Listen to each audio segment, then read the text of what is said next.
So if someone tries to say, hey, is my man gonna marry me next year? And you see this card, could mean he's cheating. Not gonna lie. What happens? You end up in a whole lot of trouble, and this is where the devil comes in. All right, so also people's favorite card, apparently. There's like this weird like recalibration where you're like, oh shit, like that was hard. Like.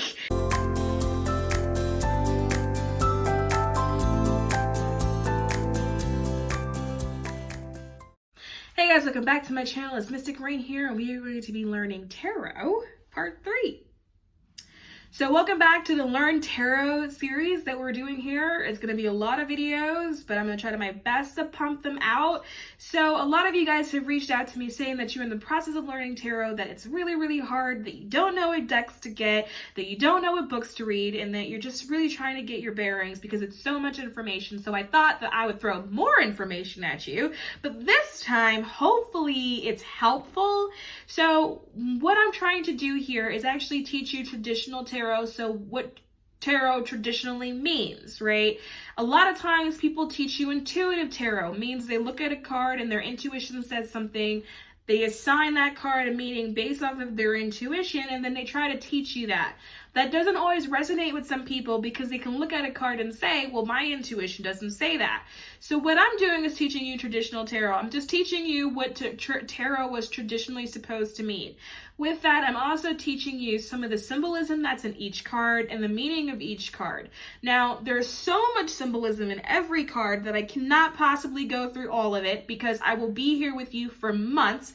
So I'm just going to give you the symbols that I feel like are relevant, that'll help you with retention and recall, and then also symbols that'll help you just kind of, just in general on your spiritual journey. Because one thing about sort of being in the spiritual journey and being a magician and an alchemist, you start to realize that there are symbols in everything, and you can learn a lot of them through the tarot system itself, and you can apply them elsewhere. And so I hope to help you with all of that.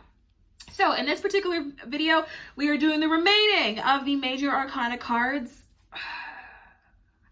And that is going to be Temperance Through the World, which is card 14 to card 21. So the last video we ended with the Death card. Remember, death does not mean you're dying. Death just means that you're having a transformation. In order to be reborn, something must die. In order for there to be a new beginning, something must end, something so on and so forth. This is what this card represents. So following the Death card, you get the Temperance card. So the Temperance card means exactly what it says, tempering, balancing.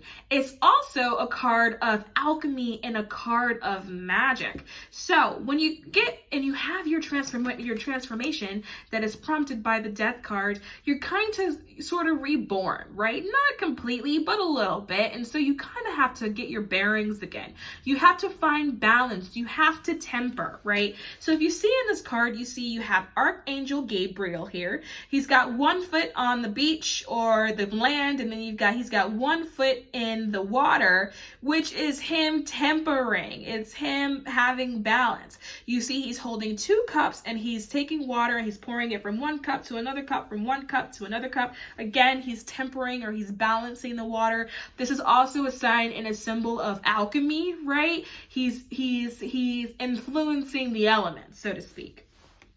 If you look all the way in the back, again, we've got these mountains all the way back here that I love to talk about, which again represents potential and spiritual growth here, right? And if you want to think alchemy, then that definitely goes with spiritual growth. And then all the way back here, you have the sun. And the sun is rising. And the reason why the sun is not is rising and not setting is because in the Death card, the sun is actually setting. The sun is actually going down. There's a transformation. There's an ending happening. But guess what? Everything happens in a cycle, so it has to come back up again. If you look all the way back here, he's coming back up again. And he is balancing the elements, tempering, doing what it is that he has to do. You can also see that he's got this thing in the middle of his forehead, which is a symbol of your third eye, your psychic ability. And then his head is also grounding, which is the crown chakra, his connection to source, his connection to energy, and just his connection to his spirituality, his spiritual growth, and his spiritual development. Now, what I'm going to do, like I have done in every video, is go back to my notes because there's so many things and I can't possibly remember everything off the top of my head. And I want to make sure that you guys have what you need to do to live forth and prosper. So this also means blending, right? Because again, the cards going back and forth, it means kind of moderating because you're tempering yourself, right? And then it's also a signal of self-restraint, right? But self-restraint in a balanced way, not self-restraint in a self-deprecating way. It's also a balanced viewpoint, you taking the middle road or you taking the middle course, not taking an extreme position. This can also be a card of compromise. And it's calm, it's peaceful, it's tranquil, and there's a harmonious balance. When you start to find balance in things, you begin to notice that you begin to find peace in things.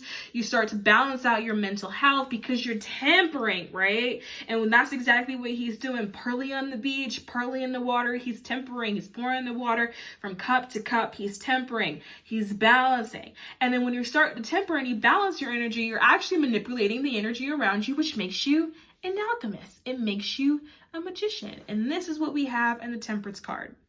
Now, what happens if you don't balance yourself? What happens if you're not balancing your thoughts, your ideas, your behaviors? What happens? You end up in a whole lot of trouble, and this is where the devil comes in. All right, so also people's favorite card, apparently. Again, the devil does not mean the devil's coming to get you or that you're going to have negative entities in your bedroom at night. The devil is a symbol of temptation. The devil, believe it or not, is a representation of you. So when you see the devil card comes out, this is showing you that you are being your own devil. The devil is also a representative of our ego. Right? Because if you want to ruin something, let your ego and your pride get involved. It'll ruin it so fast. So temptation, ego is also can be allude to drugs or drug activities, alcoholism. And so you see we've got the winged goat here, which is the Christian symbol of the devil. You've got the pentacle here that's upside down, which again, symbol of the devil. And if you look at these two people, who are they? Oh my gosh, is that Adam and Eve from the Lovers card? It looks like that's Adam and Eve from the Lovers card. And you see they're chained to what kind of looks like a box that the devil is standing on. And then you've got Eve, who has a tail now, and her tail has grapes, which is symbolizing the fruit that she ate off the tree. And then you've got Adam here, who is got a tail that's being set on fire by the torch that the devil is holding, which symbolizes the burning bush that he was standing in front of when we go back and we look at the Lovers card. Because remember I told you, all tarot cards are connected, they weave in and out, and the story is progressive, and there's a storyline, there's a plot here, okay? And this is when it gets real juicy. But I want you guys to notice something. They are chained due to them succumbing to their own temptations. Because Eve's got fruit. That means she ate it. That means she ate the fruit off the tree. She's got chained because of her own temptations. This is now her getting punished for doing what it is that we keep telling her not to do. But if you look at the chains around these two's neck, you notice the chain is loose. That chain is not so tight to the point where it's keeping them stuck there. It's loose, which means if they wanted to, they can take the chain off like a necklace, and they can actually walk away. But they're not doing it. This is a symbol of us being tied to our own personal demons. This is the symbol of us being tied to our own temptations. So if your temptation is to drink too much, that's you choosing to drink too much. If that temptation is you partying too much, that's you choosing to party too much. Do you have really negative self-hate talk that you tell yourself every day? That's you choosing to be really mean to yourself. Are you spending too much money? That's you choosing to spend too much money. You are being your own devil because of you are succumbing to your own temptation and you are succumbing to your own ego. And this is what this card represents. This card is showing you that you are in a process of succumbing to your own ego, and your ego will be the death of you, right? Because your ego only exists in this three world. It doesn't exist outside of this three world. The ego is part of what we're here to conquer and learn in a weird way to balance with and work with. It's part of the spiritual journey that we are dealing with while we're here fulfilling and living the human experience. So let me go to my notes, because again, I want to make sure that I'm not leaving anything out, because I want you guys to have everything you need. And so yes, self-imposed limitations. So if you're one of these people that like to say, oh, I had this dream, but I can't do it. And someone says, well, why? And you go, well, I just can't. That's you being your own devil, because you're putting self-imposed limitations on. Because why is it a self-imposed limitation? Look how loose their chains are. They can take them off if they want to. They are choosing not to take them off. So self-imposed limitations. This is also a symbol of, again, negative thinking, you finding it really hard to let go of something, pessimism, you being cynical. This is also a card of guilt, if you have a guilty conscience or you feel really guilty about something.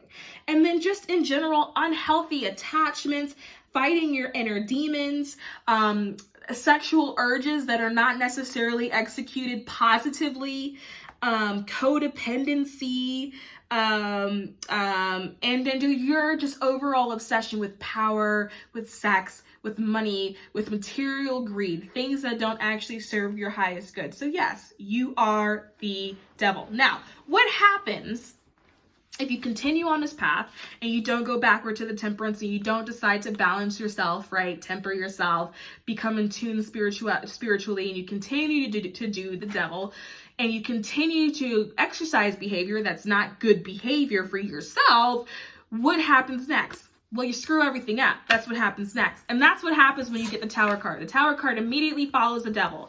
If you get the Tower card, that means you didn't fix it. There was something you didn't fix.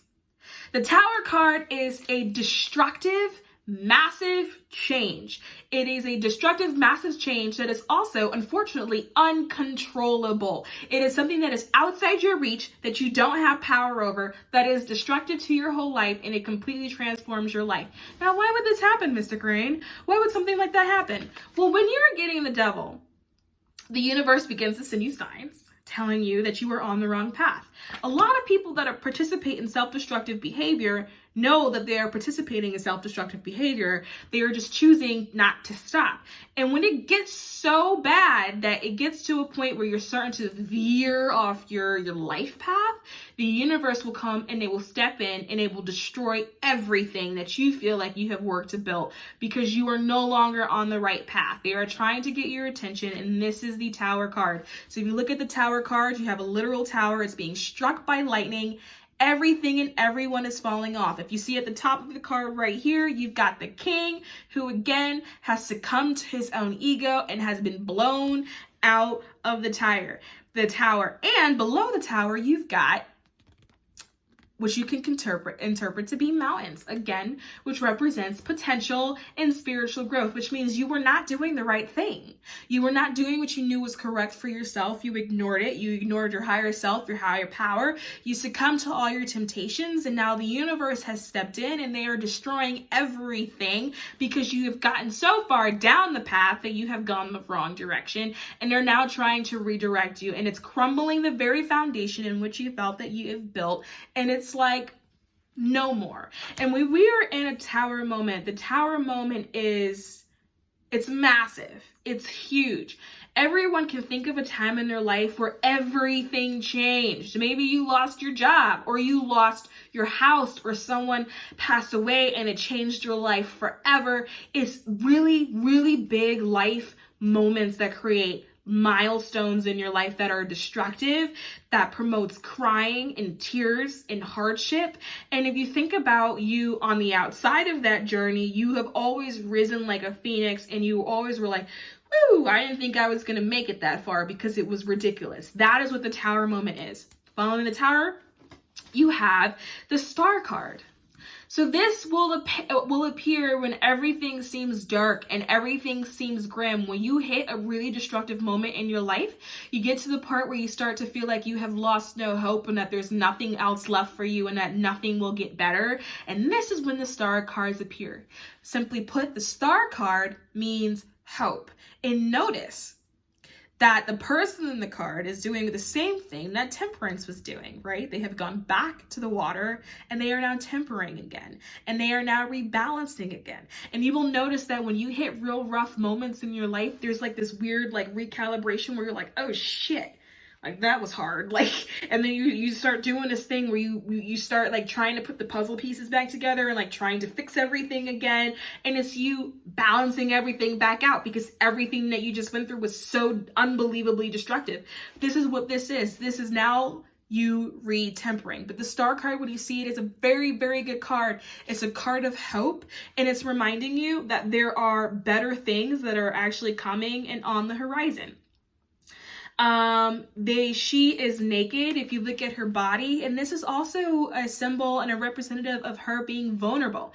When you hit that tower moment and you have everything feels destroyed and everything is taken from you, your ego is completely wiped out and dead. It's like a killing of the ego, and you're left in your most vulnerable state when you don't know what to do. This is normally when you get to a part in life where you start going and you start asking people for help, and you're like, oh my God, I don't really know what's next. You're really, really vulnerable. So when you see this woman here, she's naked. She's got no clothes on. She's really, really vulnerable, but there is hope. The stars in the sky. It is nighttime, but the stars are really bright. She's got a number of them, which is going to guide her on her way, right? Because you can follow the stars for direction. And right now she's tempering. She's not standing yet because she's not fully balanced. She's still kneeling. So she's still in the process of getting used to that retempering of things. But that is what she's currently doing in the moment.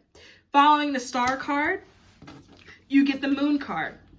Now, why is the moon card? So when you're in the star card, again, it's nighttime, so you don't really have all the answers, right? You don't really have all the answers. You don't really know what's going on. You're just kind of using the stars to guide you, but you're in this place of tempering, and the star card means hope. It does mean hope is on the horizon. It does mean that there are better times to come, but you're still kind of in the dark, and then the moon comes. When you're in the dark, there is a level of feeling like there are just things that are unknown. You just don't know what's next. There's a little bit of mystery there, a little bit of hidden knowledge that you kind of feel like you can't access. If you see in the moon card, you do have these wolves here who are howling at the moon. You do have the moon. She has a face, and there's already different stages of the moon. Like you have a crescent there, you've got a full moon there, you've got a half moon there. There's already different stages of the moon. Again, you have this pillar thing, right? And we have started to see that when you see pillars and the tarot cards, behind a pillar is usually something that's unknown. And then you have a crab here, which is the symbol of Cancer, the symbol of emotions and water, because the moon card is a Cancer card. And then again, perhaps my favorite is that you got mountains all the way in the back, which again symbolize what? Potential and spiritual growth. And in addition to that, you've got this long, winding road leading you up to the mountain, which is showing you the path that you need to take to get to where it is that you want to go. So the moon card, you're going back to everything feeling like it's hidden. You don't really understand like what to do. You don't really have the answers to everything. It also kind of, and because of that, it symbolizes things like secrets, because there is hidden information. And so, but you are still being guided. You've got a path here to take that's being illuminated by the moon. And so again, that is another reminder that you will still be guided by the universe and the cosmos to get you to where it is that you want to go. So if this card comes up in the reading, again, this means that there is simply hidden information or things that you are not being told, people that could potentially be lying or concealing the truth. It means that there is hidden information that's just hidden from you. It can be a lie. So if someone tries to say, hey, is my man going to marry me next year? And you see this card, could mean he's cheating. Not going to lie. So anything hidden, secrets, things that you can't see. This is the moon. Whenever you see the moon is attached to your intuition. Follow your intuition. If you can't do that, then you follow your little winding road up into the mountains of potential and spiritual growth, and it will get you to where you need to go. So, next card after that is the Sun card. So if you follow the road long enough and you don't punk out, right? Cycles are everything. So it's nighttime. What happens after nighttime? You get daytime. You get the sun card. The sun card in tarot means a resounding yes to any situation. It means success is coming to you no matter what. It means prosperity. It is a yes, yes, yes, yes, yes. Good, good, good, good, good. It's positive. The sun has come out tomorrow, okay? You also have a baby here. So you can see the baby is just kind of having fun and enjoying itself, which means that when you get this card, a period in your life is coming where you can just kind of go, because you are going to reach success. You're going to reach fulfillment. You're just going to be like, okay. And then notice, you know, you've got your orange here. Depending on the deck, it may be a little bit red. If it's red, again, it's still the symbol of power and authority. Orange is still a symbol of prosperity, because you got to think it's of the sun. And then the sun is looking down at you. And remember, and look how big the sun is, right? So remember, if you go all the way back to the beginning, from the full card, if you watch part 1 of this, I said the sun is there to guide you. Every time you see the sun is there to guide you. You died, but there is the sun. Here's Temperance, but there's the sun. The sun is there to guide you. Now look at the sun. Now you see it. Whereas in most cards, it's really little and it's kind of in the background.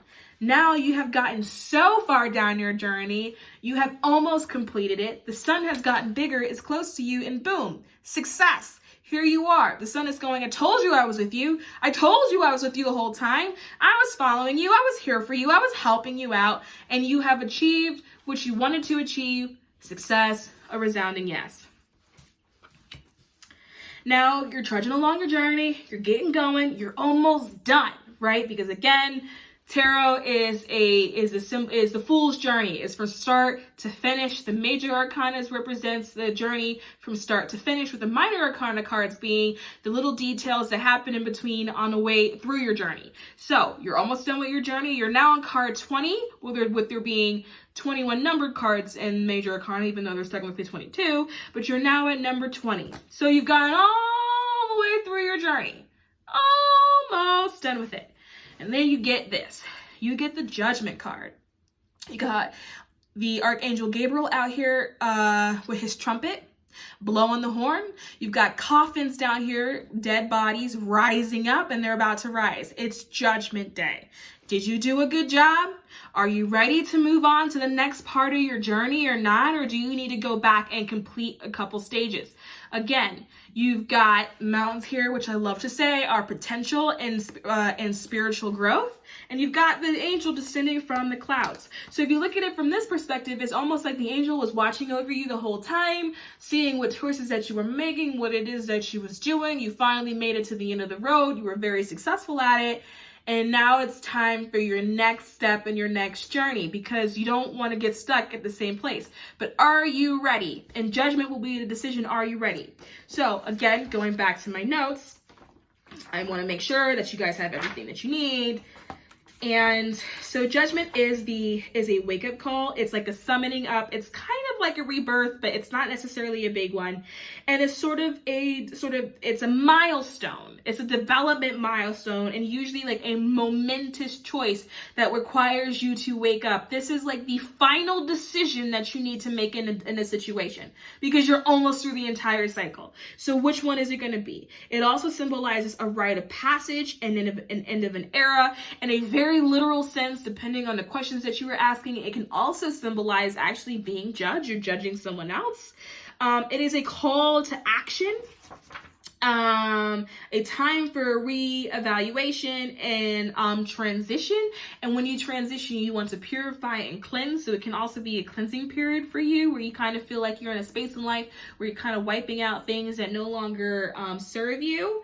And it is a breaking free of old habits and a realization of just kind of life. It's like you standing there examining everything that's happened over the course of your journey and then going, oh, that's why that happened. You guys ever like had things happen in your life years ago that you thought were atrocious and you didn't understand why it happened to you, and then like 5 years later, randomly you're eating popcorn on the couch and you're like, oh yeah, and then all of a sudden it all clicks, and then you realize at that moment that you wouldn't be where you are today if all of those things didn't happen. This is all captured in the judgment card. So you've made it through your journey, you have ascended, you were judged, it was ruled in your favor, you did a good job, you can now continue on to the next step. What happens? You get the world card. This world card is like your trophy card. It's the congratulations, it's the you made it, it's the you were successful, you did it, you're the world. You have harnessed everything and all your magic and you have encapsulated it in one place and you are the world. This is a very good card. It is a successful card. It is a you made it card. But notice, the wreath is it's a laurel wreath here, right? So you've got a laurel wreath, laurel wreath. That's a symbol of victory. You also have the 4 signs here that's represented in the animals here, not the 4 signs, I'm sorry, the 4 suits that are represented in the animals in the corner. You've got your red ribbon here that again represents power and authority. You've got this woman in the middle who is floating holding 2 wands, not 1, 2. That means you have figured out how to do everything, and then you have mastered it to the point where you now have 2 wands. It's a beautiful card to see. It's a very successful card. But notice that the laurel wreath is, well, it's a circle. It's a 0, right? It looks like a number. What else is a 0? The Fool. When you get the world card, it means you have completed a cycle. You have completed a phase. You have succeeded in that part of your journey. You have accomplished what you accomplished. You have done and completed what you came to do and complete. And you are now done. And you have now completed the whole cycle. And this is the last page of that chapter of your book. And when you close it, it's time for the next chapter. And then you take a leap of faith. So I hope that you guys resonate with the Major Arcana and that you understand that it is all interconnected. And there's so much symbolism that goes into this that I don't even have the time to really sit here and go through all of it with you. But I gave you the symbols that I think are helpful for your growth and your learning of it, that will help you with retention and understanding how all the cards are interconnected. Tarot is a storyline that weaves in and out, and every card is in its position for a reason, and every card has its number for a reason, because it's the next step in the journey that you're on, which is called the Fool's Journey. And I hope that you can see that through these videos. I'm hoping I'm making that clear. And that's the end of the Arcanas. Soon I'm going to put out all of the minors, and we will do the same thing. And I will go card by card, and I will help you see what the pattern is and how it connects. If you had any questions with the cards that you feel like I didn't address, leave it in the comments below. I will get to everybody. And as always, if you like what you see, subscribe to this channel, and I will see you guys soon.